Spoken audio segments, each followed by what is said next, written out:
Welcome करता हूँ फिर से सभी को और एक नए वीडियो में। आज के वीडियो में हम बात करेंगे स्फेरिकल मिरर्स के बारे में। दो तरीके के स्फेरिकल मिरर्स होते हैं जो हमने क्लास 7 में पढ़े थे, जो कि है कॉनकेव मिरर और दूसरा है कॉन्वेक्स मिरर। ठीक है, तो पहले हम ये जानेंगे कि स्फेरिकल मिरर क्या है। तो स्फेरिकल मिरर का जो डेफिनेशन है वो ये है: a mirror whose reflecting surface is spherical। मतलब स्फेरिकल मिरर वो मिरर होंगे जिनका रिफ्लेक्टिंग सरफेस जो होगा वो प्लेन नहीं होगा, फ्लैट नहीं होगा। कैसा होगा? स्फेरिकल होगा, मतलब सर्कल होगा। ठीक है ना, reflecting surface is spherical is called a spherical mirror. तो स्फेरिकल मिरर मतलब रिफ्लेक्टिंग सरफेस होगा कि कैसा? स्फेरिकल होगा। ठीक है, प्लेन नहीं होगा। प्लेन मिरर में रिफ्लेक्टिंग सरफेस कैसा है? प्लेन है, ऐसा। लेकिन स्फेरिकल मिरर में रिफ्लेक्टिंग सरफेस ऐसा होगा। ठीक है, ओके। अभी types of spherical mirror. Spherical mirror के दो टाइप्स हैं, टू टाइप्स। ठीक है, क्या क्या? कॉनकेव मिरर और दूसरा है कॉन्वेक्स मिरर, जो हम क्लास 7 में हमने पढ़ा था। ठीक है, स्फेरिकल मिरर के दो टाइप्स हैं। क्या क्या हैं देख लेते हैं। कुछ ऐसा है, पहला है हमारा कॉनकेव मिरर और दूसरा है कॉन्वेक्स मिरर। कॉन्वेक्स, डिफरेंस क्या है दोनों में वो हम जानेंगे धीरे धीरे। Now definition. Concave mirror definition is, concave mirror definition is, so concave mirror का डेफिनेशन कुछ ऐसा है: concave mirror is the part, concave mirror is the part of a hollow, is the part of a hollow sphere whose outer surface is silvered। मतलब outer surface में silver coating होता है। Outer surface is silvered and the inner surface acts as reflecting surface। मतलब बाहर का surface में silver coating लगाया हुआ होगा और अंदर का सरफेस बन जाएगा क्या? अंदर का सरफेस बन जाएगा हमारा रिफ्लेक्टिंग सरफेस। अंदर का जो सरफेस होगा वो रिफ्लेक्टिंग सरफेस की तरह एक्ट करेगा, मतलब रिफ्लेक्टिंग सरफेस बन जाएगा। और कॉन्वेक्स में क्या है? कॉन्वेक्स का डेफिनेशन कुछ ऐसा है। Convex definition is, convex mirror का डेफिनेशन है: convex mirror is the part, ये भी एक होलोस्फीयर का पार्ट है। Is the part of a होलोस्फीयर। होलोस्फीयर मतलब अंदर से खोखला। ठीक है, अंदर कुछ नहीं है, खोखला है। Sphere whose outer surface is not silvered, बल्कि outer surface acts as reflecting surface. तो यहाँ पर कॉन्वेक्स में हमें उल्टा हो जाता है, मतलब रिफ्लेक्टिंग सरफेस जो होता है वो आउटर सरफेस होता है, लेकिन कॉन्केव में इनर सरफेस होता है, reflecting surface, and the inner surface is silvered. Convex में इनर सरफेस सिल्वर्ड होता है और कॉन्केव में बाहर वाला सरफेस, आउटर सरफेस सिल्वर्ड होता है। ओके, बस यही डिफरेंस है। Inner surface is silvered. ठीक है, बस उल्टा है। कॉन्केव का उल्टा होगा कॉन्वेक्स। ठीक है, ओके। नाउ डायग्राम्स कैसे ड्रॉ करोगे, मतलब कैसे डायग्राम्स हैं इसके। तो देखो भाई, डायग्राम्स बहुत इजी है इसके, बस थोड़ा आपको प्रैक्टिस करना पड़ेगा। आपको प्रैक्टिस। चलिए, तो पहले मैं कॉनकेव का ड्रॉ करता हूँ, ठीक है। कॉनकेव का मैं ड्रॉ करता हूँ, कॉनकेव का ड्रॉ कर लेता हूँ। तो कॉनकेव का दिखने में एक्चुअली ऐसा होता है, स्फीयर जैसा होता है, मतलब सर्कल ही होता है, ठीक है, ऐसा होता है। फिर यहाँ से इसका हाफ, इस वाले सर्कल का हाफ, ठीक है, इसको डॉटेड में डिनोट किया जाता है, इसको डॉटेड में डिनोट किया जाता है। ओके, इस वाले लाइन को हटा दो, ये रफ के लिए किया था मैंने। ओके, अभी बीच में से एक लाइन जाएगा, एकदम बीच में से इस मिरर का मिड पॉइंट जो है होता है ना, उस मिड पॉइंट से एक लाइन पास करेगा, देख सकते हो। इस लाइन को हम कहते हैं प्रिंसिपल एक्सिस। ये जो लाइन दिख रहा है आपको, ये वाला लाइन, इस वाले लाइन को हम कहते हैं प्रिंसिपल एक्सिस। और ये मिरर का, ठीक है, स्फेरिकल मिरर का मिड पॉइंट होता, मिड पॉइंट से पास करता है, मतलब एकदम मिडल से पास करता है ये, ठीक है। ओके, फिर आता है कि अभी देखो ये स्फीयर है, मतलब क्या, सर्कल है, तो हमें पता है कि सर्कल का एक सेंटर भी होगा, ठीक है। हाँ भाई, सेंटर है, उसे हम कहते हैं सेंटर ऑफ कर्वेचर, ठीक है, सेंटर ऑफ कर्वेचर इसे हम कहते हैं। तो थोड़ा सा वेट, इसका मिडल में यहाँ पर होता है, ठीक है, एकदम सेंटर में ये होता है सेंटर ऑफ कर्वेचर, सी से डिनोट किया जाता है इसको, सेंटर ऑफ कर्वेचर, ठीक है। फिर इस वाले पॉइंट को कहा जाता है, ये वाला पॉइंट, ठीक है, इसको कहा जाता है पोल, पी से डिनोट किया जाता है, उसको सी से, ठीक है। ये है पोल और ये है सेंटर ऑफ कर्वेचर, मैं लिख दूंगा बाद में, सेंटर ऑफ कर्वेचर, ठीक है। अभी सेंटर ऑफ कर्वेचर और पोल का मिड पॉइंट जो होता है, वहाँ पर एक पॉइंट रहता है जिसका नाम है फोकस, एफ से डिनोट किया जाता है, मतलब C F equal to F P, ठीक है। F is the mid point of C P and P is the mid point of the spherical mirror, ठीक है। ऐसा, मतलब ऐसा आप अपने दिमाग में ऐसा करके आप याद कर सकते हो कि P जो है, पोल जो है, वो पूरा मिरर का मिड पॉइंट पर रहता है, लाई करता है, ठीक है। और जो प्रिंसिपल एक्सिस है वो P से हमेशा पास करता है, P, C और F से पास करता है, मतलब means P, C, F are collinear, मतलब एक ही स्ट्रेट लाइन के अंदर ये तीनों पॉइंट्स हैं, तो इन्हें हम कहते हैं को लीनियर, ठीक है। ओके, तो ये था अच्छा, इसमें एक इम्पॉर्टेंट बात, इसमें आउटर सरफेस क्या था, सिल्वर कोटिंग था, तो आउटर सरफेस में हमें सिल्वर कोटिंग ऐसे दिखाना पड़ता है, ठीक है, कोटिंग ऐसे दिखाना पड़ता है आउटर सरफेस पर ऐसे, इसे कहते हैं सिल्वर कोटिंग, ठीक है। ये तो देख सकते, ये जो होते हैं ना, इसको हम कहते हैं सिल्वर कोटिंग। तो बाहर सिल्वर कोटिंग है, तो अंदर क्या होगा, अंदर रिफ्लेक्टिंग सरफेस हो जाएगा, okay. Just like the definition, the outer surface is silvered and the inner surface acts as a reflecting surface. और ये एक होलो स्फीयर का पार्ट है, ठीक है।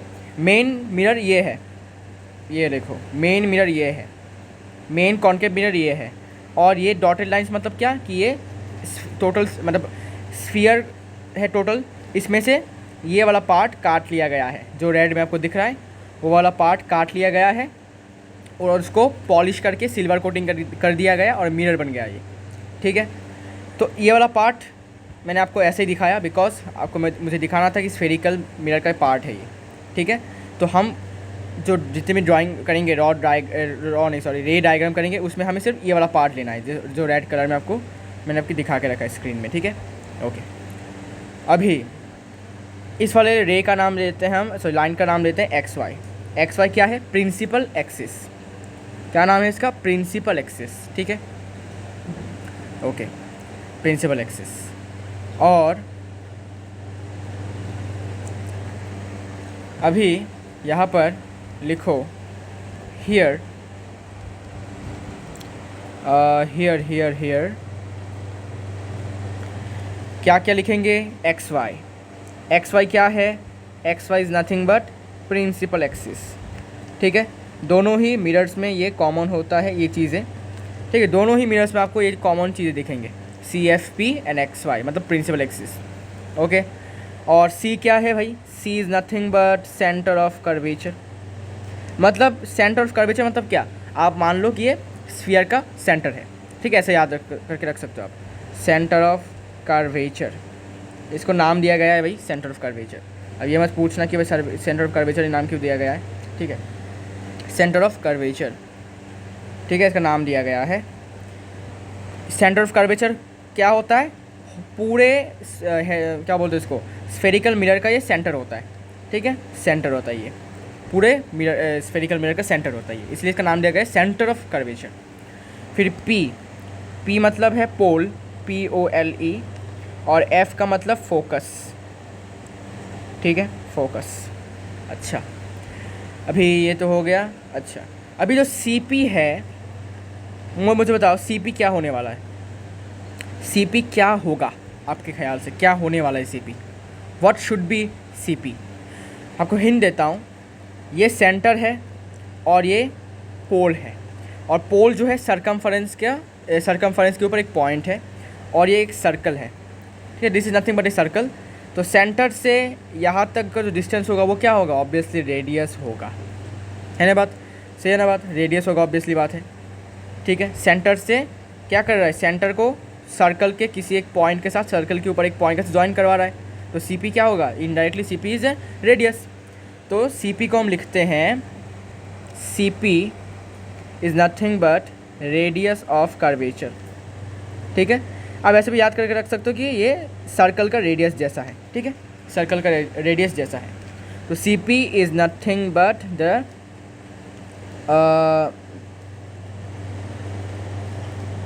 रेडियस ऑफ कर्वेचर, जिसे हम R से डिनोट करते हैं। अभी FP जो है, FP is nothing but focal length, ठीक है। फोकल लेंथ मतलब क्या? Distance of focus from the pole, ठीक है, बस simple, distance of focus from the pole is nothing but focal length, ठीक है। ओके, फिर यहाँ पर लिख लो, यहाँ से यहाँ का डिस्टेंस जो होगा उसे हम कहेंगे, क्या कहेंगे? F। स्मॉल f से डिनोट किया जाता है फोकल लेंथ को। So FP is equal to focal length, जिसे स्मॉल f से और इसको कैपिटल R से डिनोट किया जाता है, ठीक है।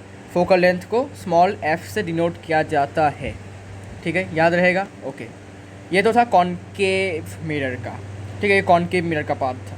अभी कॉनकेव मिरर का पार्ट में आपको समझ में आ गया क्या क्या चीज़ें होती हैं।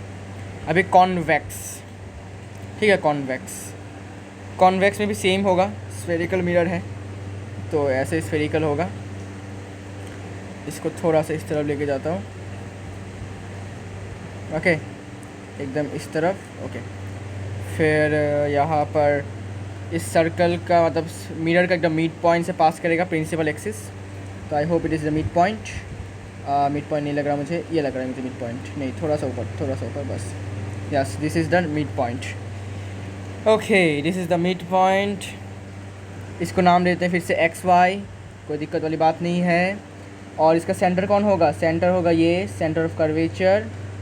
फिर ये है हमारा पोल, और सेंटर ऑफ CP मतलब सेंटर ऑफ कर्वेचर और पोल के बीच में मिड पॉइंट जो होगा इनका वो होगा फोकस F, ठीक है।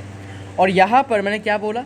कॉन्वेक्स में इनर सरफेस क्या होता है? सिल्वर्ड होता है, तो दिखने में कैसा होगा? अच्छा, वेट, और एक बात, वेट, थोड़ा वेट, मैं स्फेरिकल मिरर को डॉटेड कर देता हूँ आपको अभी, देखो, थोड़ा सा वेट। ऐसा होगा, ठीक है, ऐसा होगा, ठीक है, स्फेरिकल मिरर का ये ऐसा होगा। तो ये आपको दिखाने के लिए है कि ये एक स्फीयर का पार्ट है बस, okay, this is nothing but the part of A sphere. तो यहाँ पर क्या होगा? मैंने क्या बोला था? इसमें इनर सरफेस क्या होगा? इनर सरफेस होगा सिल्वर्ड, तो इनर तरफ से मैंने सिल्वर कर दिया ऐसे, ठीक है, समझ में आ गया क्या हुआ ज़िंदगी में?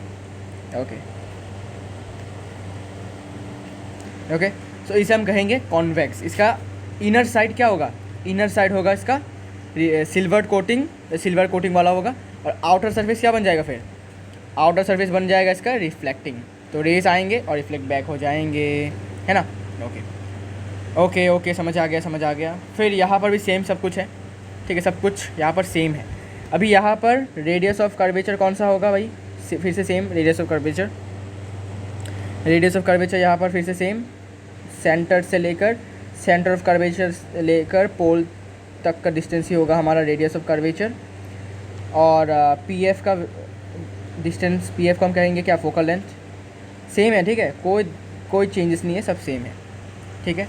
तो यहाँ पर मैं इसको कॉपी कर लेता हूँ भाई, सब कुछ सेम है, यहाँ पर कोई चेंज नहीं है, ठीक है। Nothing is change, everything is the same, ठीक है, एवरीथिंग इज़ द सेम। ये प्रिंसिपल एक्सिस है, यहाँ से यहाँ तक का डिस्टेंस जो है, यहाँ से यहाँ तक का जो डिस्टेंस है वो रेडियस, और यहाँ से यहाँ तक का डिस्टेंस जो है वो है फोकल लेंथ, और ये है सेंटर ऑफ कर्वेचर, ये फोकस और ये पोल, और तो कुछ बाकी है नहीं हमारा, ठीक है। तो this is nothing but the two spherical mirrors, the two types of spherical mirrors. अभी हर एक जो टर्म्स हमने सीखा, सेंटर ऑफ कर्वेचर, फोकस, पोल, इनका हम डेफिनेशन अभी पढ़ेंगे, ओके। तो एक्चुअली इसको इतना तक ही रखते हैं, फिर यहाँ से इसका एंड कर देते हैं, है ना। Okay, so now what is pole, what is centre of curvature, etcetera etcetera, ये डेफिनेशन जान लेते हैं। पोल क्या है, the mid point of spherical mirror, जो मैंने आपको बोला था, स्फेरिकल मिरर का मिड पॉइंट होता है ऑफ ए स्फेरिकल मिरर, एकदम हाफ में डिवाइड करता है। मिड पॉइंट मतलब क्या, एकदम हाफ में डिवाइड करना। इज कॉल्ड इट्स पोल, और इसको डिनोट किया जाता है कैपिटल पी से। It's denoted by P, capital P, by capital P, ठीक है। तो पोल का डेफिनेशन समझ में आ गया। फिर दूसरा क्या है, सेंटर ऑफ कर्वेचर। इसका डेफिनेशन कैसा है, इसका डेफिनेशन कुछ ऐसा है, centre of curvature, the centre of a hollow sphere का सेंटर, ठीक है। आप इसको ऐसे भी याद करके रख सकते हो, सर्कल का सेंटर जैसा होता है वैसे ही सेंटर ऑफ कर्वेचर भी होलोस्फीयर का सेंटर होता है, ठीक है, एकदम बीच वाला point, centre, hollow sphere, centre of hollow sphere of which the spherical mirror forms a part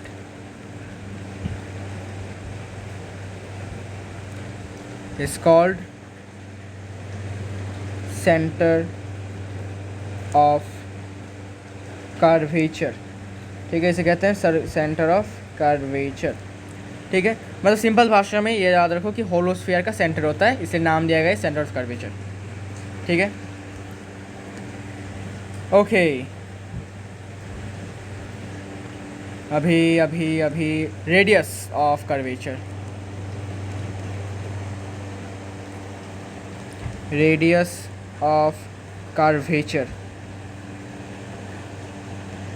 of curvature क्या है, द रेडियस ऑफ ए होलोस्फीयर, ठीक है।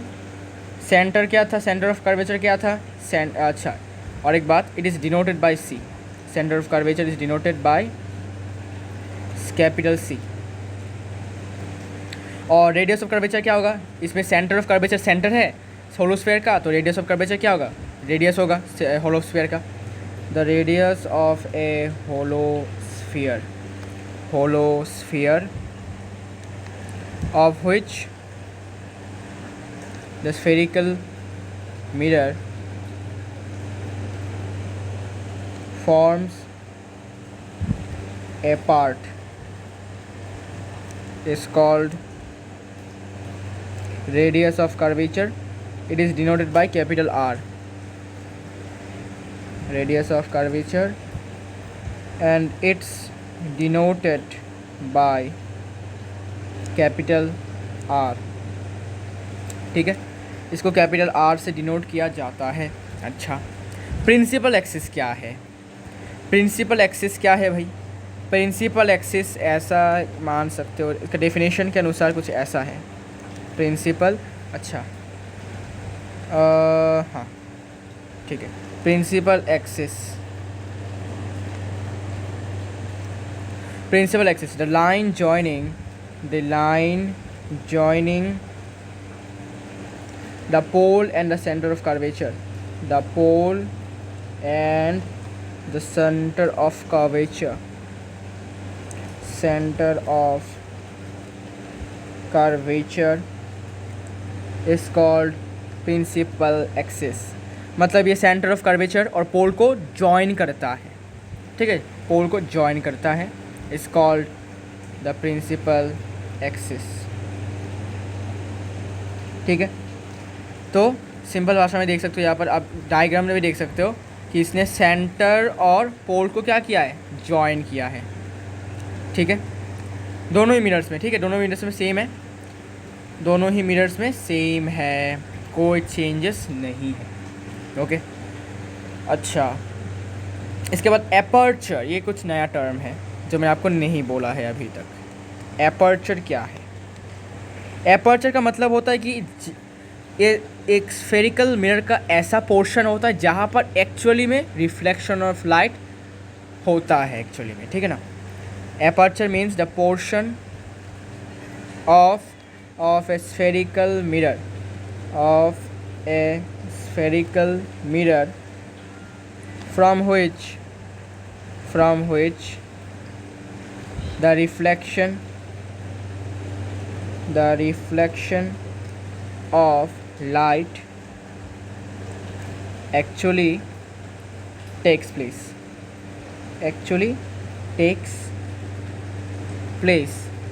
is called the aperture, ठीक है। एपर्चर क्या है? अरे भाई कुछ नहीं है, बस एक ऐसा पोर्शन है स्फेरिकल मिरर का, ठीक है, जहाँ पर एक्चुअली में हमारा reflection of light take place होता है, बस यही है, ठीक है, ओके। इसके बाद है प्रिंसिपल फोकस या फिर प्रिंसिपल फोकस या फिर सिर्फ फोकस, ठीक है। प्रिंसिपल फोकस भी कहते हैं, कभी कभी सिर्फ फोकस भी कहते हैं, ठीक है। इसे आप कह सकते हो फोकस या फिर प्रिंसिपल फोकस और प्रिंसिपल फोकस, ठीक है, मैं लिखना भूल गया, प्रिंसिपल फोकस, ये भी प्रिंसिपल फोकस, ठीक है, दोनों ही नाम इसको यूज़ किया जाता है इसके लिए, ठीक है, कोई दिक्कत वाली बात नहीं है, ओके। अच्छा, जब मैं यहाँ पर आ ही गया हूँ तो आपको याद रखना है कि कॉनकेव को कहा जाता है कॉन्वर्जिंग मिरर, कॉन्वर्जिंग मिरर कहा जाता है किसको? कॉनकेव मिरर को। और कॉन्वेक्स को कहा जाता है, कॉन्वेक्स को कहा जाता है, कहाँ लिखूँ इसको, अच्छा यहाँ लिख देता हूँ, diverging mirror, diverging mirror. Converging और डाइवर्जिंग का मतलब क्या है? कॉन्वर्ज का मतलब होता है इकट्ठा करना, इकट्ठा मतलब क्या? कॉन्सेंट्रेट करना, ठीक है, तो आप इसको याद कर सकते हो। कॉन्वर्जिंग मतलब क्या? कॉन्सेंट्रेट करना, एक जगह पर इकट्ठा करना, कॉन्सेंट्रेट करना, ठीक है। और डाइवर्जिंग मतलब दूर भेजना, डी से डाइवर्जिंग, डी से दूर, ठीक है, डी से दूर भेजना, ठीक है, ऐसा भी याद कर सकते हो। तो कॉन्वर्जिंग मिरर मतलब क्या कि रेज जो होंगे, मतलब सपोज ऐसे रेज हैं, ये कॉनकेव मिरर है अपना, ये कॉनकेव मिरर है, तो सपोज ऐसा रे गया, ऐसा रे गया, ये प्रिंसिपल एक्सिस, ऐसा रे गया, ऐसा रे गया, होने के बाद एक जगह पर ये कॉन्सेंट्रेट होंगे रेज, ठीक है, इसलिए इसको कहा जाता है कॉन्वर्जिंग, मतलब रेज जो होंगे एक जगह पर कॉन्सेंट्रेट होंगे, या फिर कह सकते हो कि एक जगह पर इकट्ठा होंगे। लेकिन डाइवर्जिंग में ऐसा नहीं होता भाई, डाइवर्जिंग में क्या होता है? उल्टा होता है, फैला जाता है ये ऐसा। ये प्रिंसिपल एक्सिस, ये हमारा कॉन्वेक्स मिरर, तो रे ऐसे आया, ऐसे आया, रे दो रे आए, आने के बाद ये ऐसे फैल जाएंगे, ऐसे फैल जाएंगे, ऐसे फैल जाएंगे, ठीक है। तो आप देख सकते हो भाई, यहाँ पर आप सरासर देख सकते हो कि ये रे क्या है, कॉन्सेंट्रेट हो रहा है क्या कहीं भी इकट्ठा हो रहा है क्या, नहीं, दूर भाग रहे हैं। दूर भाग रहे हैं मतलब डाइवर्ज होना, बस समझ में आ गया। तो कॉनकेव कॉन्वर्जिंग और कॉन्वेक्स डाइवर्जिंग। अगर क्वेश्चन में दे दिया जाए कि भाई कॉन्वर्जिंग मिरर कौन सा है, डाइवर्जिंग कौन सा है, तो आपको बताना है, ठीक है। तो मिरर में ऐसा होता है, ओके। अच्छा, तो अब हम बात करेंगे प्रिंसिपल एक्सिस और प्रिंसिपल फोकस या फिर फोकस के बारे में। तो a point on the principal axis, a point on the principal axis of a spherical mirror, ठीक है। ये जो पॉइंट होता है ये प्रिंसिपल एक्सिस के ऊपर होता है। Where the rays of light, where the rays of light parallel to, rays of light parallel to the क्या, parallel to the principal axis meet और appear to meet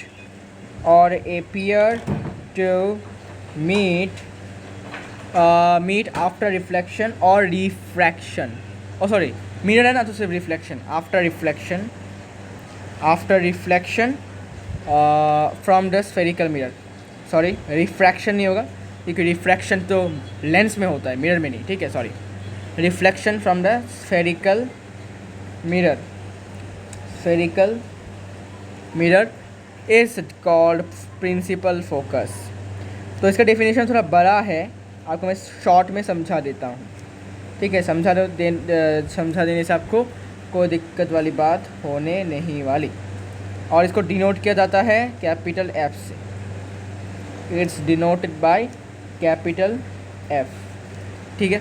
तो प्रिंसिपल फोकस या फिर focus मतलब ऐसा एक पॉइंट, एक बिंदु, ठीक है, जो प्रिंसिपल एक्सिस के ऊपर हमेशा होता है, ये याद रखो, हमेशा होता है ये, ऑफ ए स्फेरिकल मिरर के प्रिंसिपल एक्सिस के ऊपर होता है एक पॉइंट, जहाँ पर लाइट के रेज जो कि प्रिंसिपल एक्सिस के पैरेलल होते हैं। दिखाता हूँ, देखो ऐसे, ठीक है, ऐसे मान लेते हैं हमारा कॉनकेव मिरर है ऐसा, ठीक है, ये हमारा सिल्वर कोटिंग इस तरफ से होगा कॉनकेव मिरर का, ये प्रिंसिपल एक्सिस। तो प्रिंसिपल एक्सिस के पैरेलल, अच्छा रुको, ये पोल है हमारा, ये सपोज मान लेते हैं हमारा सेंटर है और इसके बीच में होगा फोकस, ठीक है। तो अगर रेज आते हैं पैरेलल, किसके पैरेलल, प्रिंसिपल एक्सिस के पैरेलल, मतलब इस वाले लाइन के पैरेलल, अगर आते हैं रेज, ठीक है, सपोज ये रे आया और ये वाला रे आया पैरेलल, तो रिफ्लेक्शन होगा, यहाँ से टकराएगा, मिरर से टकराएगा, टकराने के बाद वो मीट करते हैं कहाँ पर पता है, फोकस पे मीट करते हैं। जो रेज होते हैं वो फोकस पर मीट करते हैं। मतलब क्या मीट, मतलब क्या है, मैंने आपको क्या बोला था, कॉनकेव मिरर कैसा मिरर होता है, कन्वर्जिंग, इकट्ठा करता है, ये देखो रेज को इकट्ठा कर रहा है कहाँ पर, फोकस पर, ठीक है।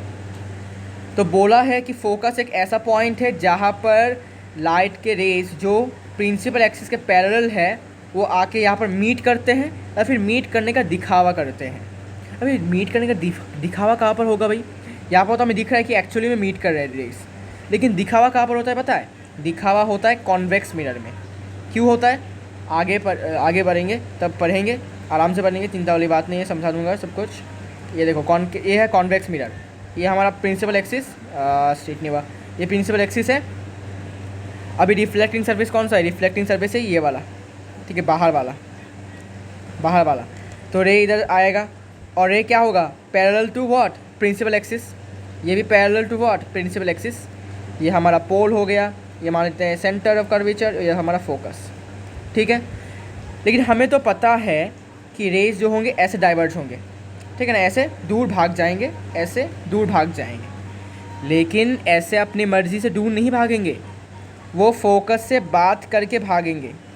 मतलब फोकस से क्या होगे, फोकस से उनका बात होगा, हाँ भाई फोकस से इतना एंगल से, फिर तुम्हें जाना पड़ेगा ऐसे एकदम स्ट्रेट ऐसे, ठीक है, ऐसे जाएगा।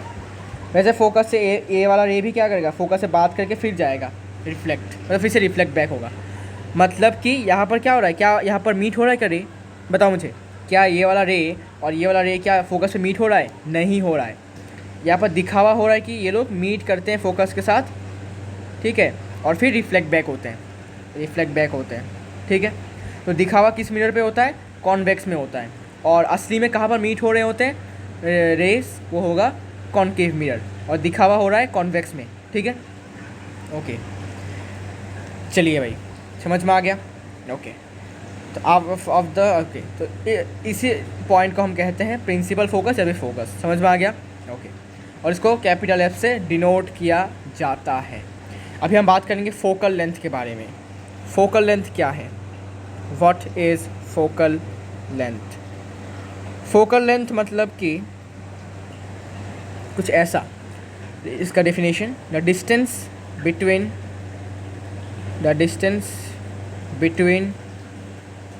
the pole and the principal focus, the pole and the principal focus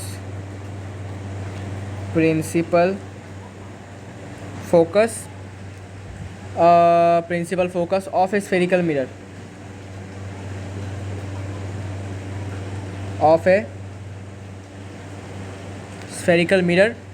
is called focal length of the spherical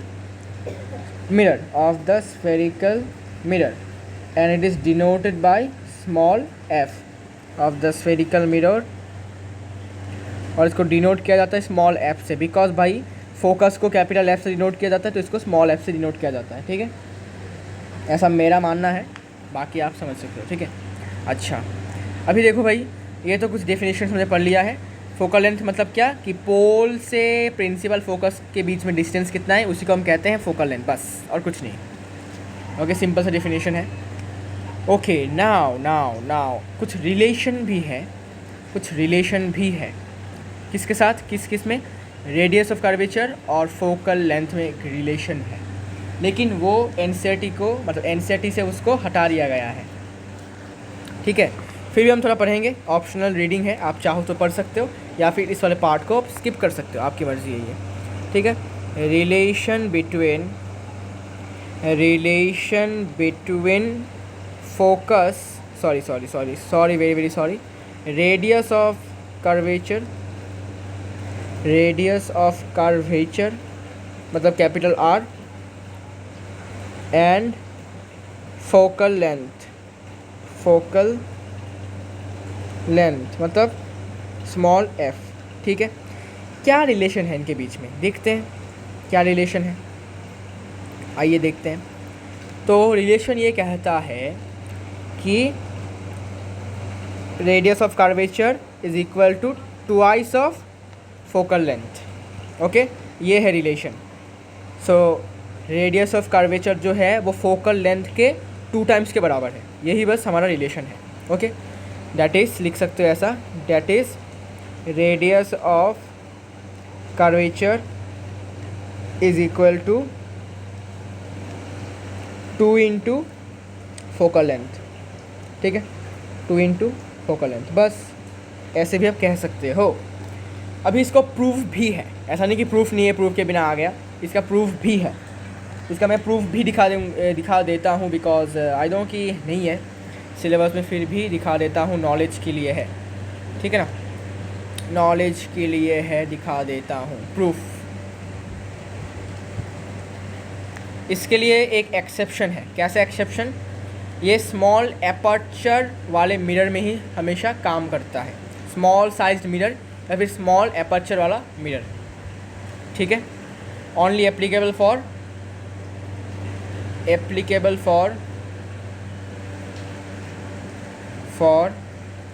small sized mirror,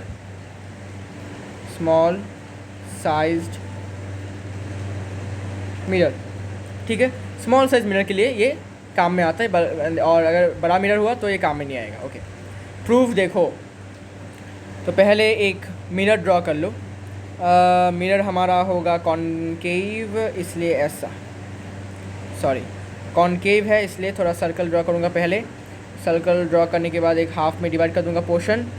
आप कंपास से कर सकते हो, कोई दिक्कत वाली बात नहीं है, ठीक है। फिर इसको हटा दूँगा और ये हटा दूँगा, बस हमारा मिरर रेडी है।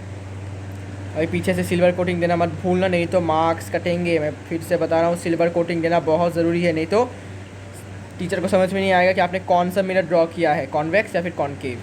ठीक है, ये सिल्वर कोटिंग ही दोनों मिरर्स को डिफरेंशिएट करता है एक दूसरे से। ठीक है, बाकी और कोई रीज़न नहीं है इन दोनों को डिफरेंशिएट करने का, दोनों ही होलोस्फीयर का पार्ट है। ठीक है ना। ओके भाई, समझ में आ गया। और क्या करना है अभी देखो, मिड पॉइंट है क्या ये? हाँ भाई मिड पॉइंट है। चलो चलिए, मिड पॉइंट है तो बहुत अच्छी बात है। अभी क्या होगा कि ये हमारा पोल है, as we know this is our pole, ये हमारा पोल है।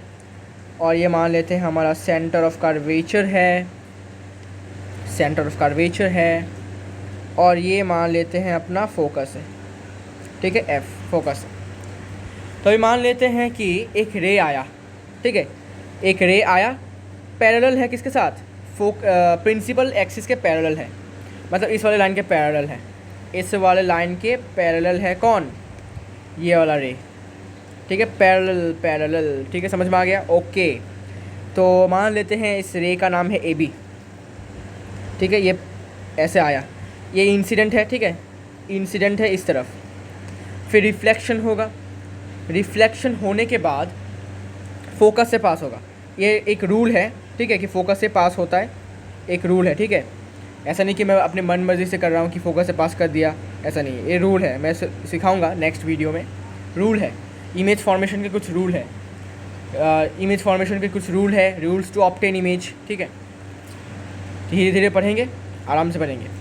तो ये हमारा पैरेलल है इसके साथ। तो जब भी रिफ्लेक्शन होगा तो जो रे पैरेलल है प्रिंसिपल एक्सिस के साथ, वो रिफ्लेक्ट होकर हमेशा फोकस से पास करता है, एक रूल है। ठीक है, ये साइंटिस्टों ने ऐसा रूल निकाला है, तो हम क्या कर सकते हैं, हमें फॉलो करना पड़ेगा। रूल है कि फोकस से पास करता है हमेशा।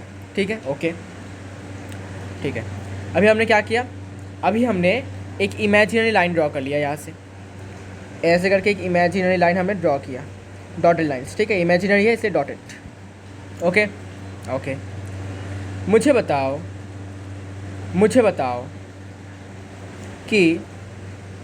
कि रुको थोड़ा सा वेट। अच्छा, और एक बात आपको मैं बता देता हूँ, जो सेंटर ऑफ कर्वेचर है, अगर उससे कोई रे पास होता है, ये मैं रूल में समझा दूंगा, रूल में आपको समझा दूंगा, रूल 4 रूल है, समझाऊंगा। अभी के लिए ये समझो, अगर एक रे सेंटर ऑफ कर्वेचर से पास करता है तो वो एकदम नॉर्मल के ऊपर गिरता है। अगर एक रे सेंटर ऑफ कर्वेचर से पास करता है तो वो ऐसा माना जाता है, ऐसा साइंटिस्टों ने कहा है कि वो एकदम नॉर्मली गिरता है, normally incident on the mirror perpendicular. ठीक है, normally incident on the mirror. तो आपको ये बात याद रखना है, मतलब सेंटर ऑफ कर्वेचर से अगर रे पास करेगा तो वो एकदम नॉर्मली गिरेगा। अच्छा मुझे बताओ, अगर एक रे नॉर्मली गिरता है तो इंसिडेंट रे और रिफ्लेक्टेड रे क्या सेम होता है? हाँ भाई होता है। क्यों भाई? Because angle of incidence equal to angle of reflection, 0 होता है। ओके भाई, 0 होता है। तो हमें समझ आ गया कि ये जो रे है, जो रे हमने ड्रॉ किया इस डॉटेड लाइंस में, ये नथिंग बट नॉर्मल है। नॉर्मल क्यों है भाई? अरे भाई देखो, ये वाला लाइन जो है परपेंडिकुलर है इंसिडेंट रे के, इंसिडेंट रे परपेंडिकुलर है किसके ऊपर? मिरर के ऊपर। ये मिरर है हमारा। ठीक है, और हमें ये भी पता है कि नॉर्मल भी क्या होता है? परपेंडिकुलर होता है मिरर के ऊपर। इसका मतलब क्या है, इस ये वाला रे ही क्या होगा, ये वाला लाइन ही हमारा इंसिडेंट रे होगा, यही हमारा रिफ्लेक्टेड होगा रे, और यही हमारा क्या होगा, नॉर्मल भी होगा। समझ में आ गया? इसीलिए ये वाला लाइन हमारा नॉर्मल भी होगा, इंसिडेंट रे भी होगा, रिफ्लेक्टेड रे भी होगा। तो अभी के लिए मान लेते हैं ये नॉर्मल है। तो मुझे बताओ, ये जो इंसिडेंट रे है और ये जो रिफ्लेक्टेड रे है और ये नॉर्मल है, तो ये वाला एंगल और ये वाला एंगल के बराबर होगा क्या? अरे हाँ, अरे ऑब्वियसली होगा। क्यों भाई? सेकंड लॉ कहता है angle of incidence is equal to angle of reflection. वाह भाई वाह, वेरी नाइस। ठीक है, अभी मुझे बताओ, अगर ये वाला लाइन और ये वाला लाइन पैरेलल है, ठीक है, और ये ट्रांसवर्सल है, मान लेते हैं ये नॉर्मल जो है ट्रांसवर्सल है, तो ये वाला एंगल आई और ये वाला एंगल भी आई होना चाहिए। कैसे? Alternate interior angles.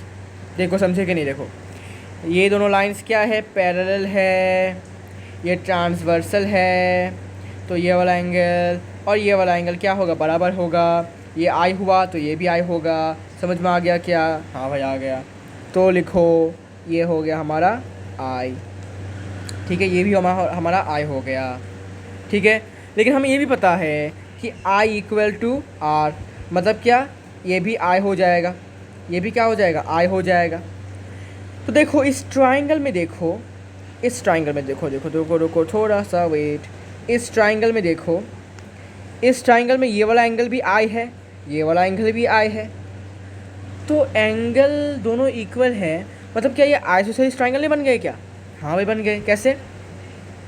Angle sorry sides opposite to equal angles are also equal, isosceles triangle property, ठीक है। तो ये ट्राइंगल बन गया हमारा आइसोसेलेस। इसका मतलब क्या? C F equal to F B, C F equal to F B. लेकिन हमें ये भी पता है, ठीक है, C F equal to F B, लेकिन हमें ये भी पता है कि F B equal to F P. ऐसे कैसे? ऐसा कैसे? ऐसा कैसे? F B equal to F P कैसे? बिकॉज ये क्या है? रेडियस रेडियस नहीं, ये क्या है? मिड पॉइंट है। इसके साथ ये मैं कुछ गलत बोल रहा हूँ। इसके साथ ये बराबर है, लेकिन इसके साथ ये भी बराबर है। मैंने आपको बोला था फोकस क्या होता है? Focus is the mid point of focal length नहीं, सी पी का मिड पॉइंट होता है एफ। मतलब क्या? F C equal to F P. लेकिन अभी हमें प्रूफ किया कि F C also equal to F B, हमने प्रूफ किया आइसोसेलेस ट्राइंगल प्रॉपर्टी से। तो F C equal to F B, F C equal to F B, मतलब क्या? F P equal to F B, ठीक है। F P equal to F B. Sorry कुछ गलत बोला क्या मैंने? रुको गलत बोला। F C equal to F P, oh sorry F C equal to F P, oh sorry यहाँ पर मैंने गलत लिख दिया। यहाँ पर F B equal to F P होगा, ठीक है। और यहाँ पर ऑलरेडी हमने प्रूफ किया F C equal to F B. इसका मतलब क्या होगा? F P equal to F C, ठीक है। गलत बोला, ठीक है। तो यहाँ से हमें प्रूफ हो जाएगा ऐसा, ठीक है। अभी इसको हम स्टेटमेंट लिखते हैं। तो angle A B C equal to angle B C F, मतलब ये वाला एंगल और बी सी एफ मतलब ये वाला एंगल बराबर होंगे। क्यों? लिखो भाई इसका, उसके ऊपर एक रीज़न लिख दो। सिंस ए बी, अच्छा इसको मान लेते हैं प्रिंसिपल एक्सिस एक्स वाई, ठीक है। Since A B parallel to X Y and B C transversal, B C क्या है? ट्रांसवर्सल है, और इसी वजह से angle A B C equal to angle B C F equal to angle I, मतलब एंगल ऑफ इंसिडेंस। रीज़न है alternate interior angles, समझ में आ गया कि ये वाला एंगल और ये वाला एंगल भी आई होगा, ठीक है। अच्छा, लेकिन हमें ये भी पता है also angle of incidence equal to angle of reflection. How? Second law of reflection ये कहता है angle of incidence equal to angle of reflection, ठीक है। मतलब इम्प्लाइज देकर लिखो angle B C F also equal to angle C B F. मतलब ये वाला एंगल और ये वाला एंगल क्या हो गया? बराबर हो गया। क्यों? अरे भाई because angle I equal to angle R, बस। अच्छा, तो अब इस ट्राइंगल में ये वाला एंगल बराबर है इस ट्राइंगल में। तो आइसोसेलेस ट्राइंगल प्रॉपर्टी का यूज़ करके ये दोनों साइड्स भी क्या होंगे, ऑपोजिट साइड्स भी क्या होंगे, इक्वल होंगे। तो it implies B C F मतलब एफ सी और सी बी एफ मतलब एफ बी इक्वल, ठीक है, they are equal. Reason is isosceles triangle property, isosceles triangle property. अरे भाई बचपन से जियोमेट्री में करते आ रहे हैं भाई, ठीक है, इसमें कोई आपको डाउट तो नहीं होने वाला। इसको इक्वेशन 1 मान लो भाई, इसको इक्वेशन 1 मान लो, ठीक है, F C equal to F B equation 1 मान लो। अच्छा, अभी एक इम्पॉर्टेंट बात मैं आपको बताना चाहता हूँ अभी, ये है कि फॉर स्मॉल एपर्चर मिरर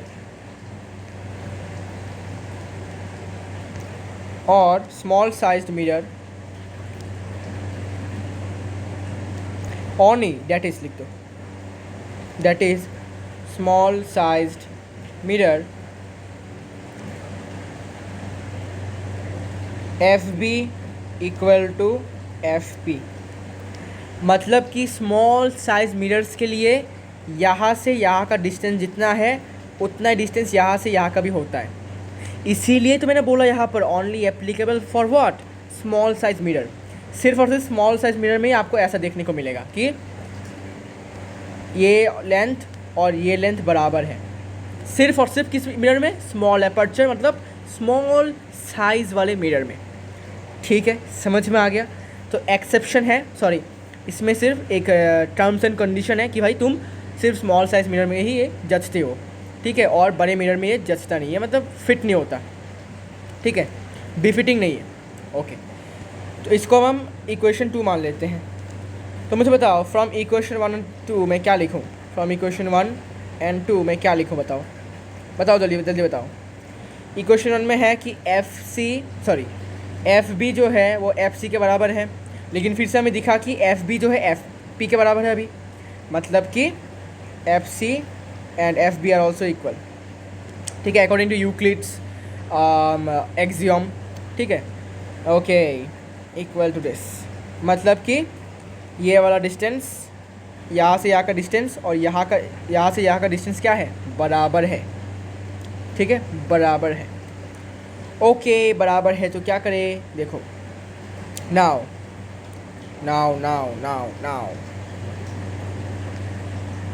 अच्छा मुझे बताओ रेडियस ऑफ कर्वेचर कौन सा है, रेडियस ऑफ कर्वेचर होगा सी टू पी, मतलब C P radius of curvature है, ठीक है, okay. Now C P is radius of curvature. अच्छा मुझे बताओ सी पी को हम क्या लिख सकते हैं, तो आप बोलोगे सी पी को हम लिख सकते हैं C F plus F P. हाँ भाई लिख सकते हैं, ऑब्वियसली लिख सकते हैं, हमने बहुत ऐसे सम किया है मैथमेटिक्स में, हाँ लिख सकते हैं, C F plus F P लिख सकते हैं। लेकिन सी एफ और एफ पी तो बराबर है, सी एफ,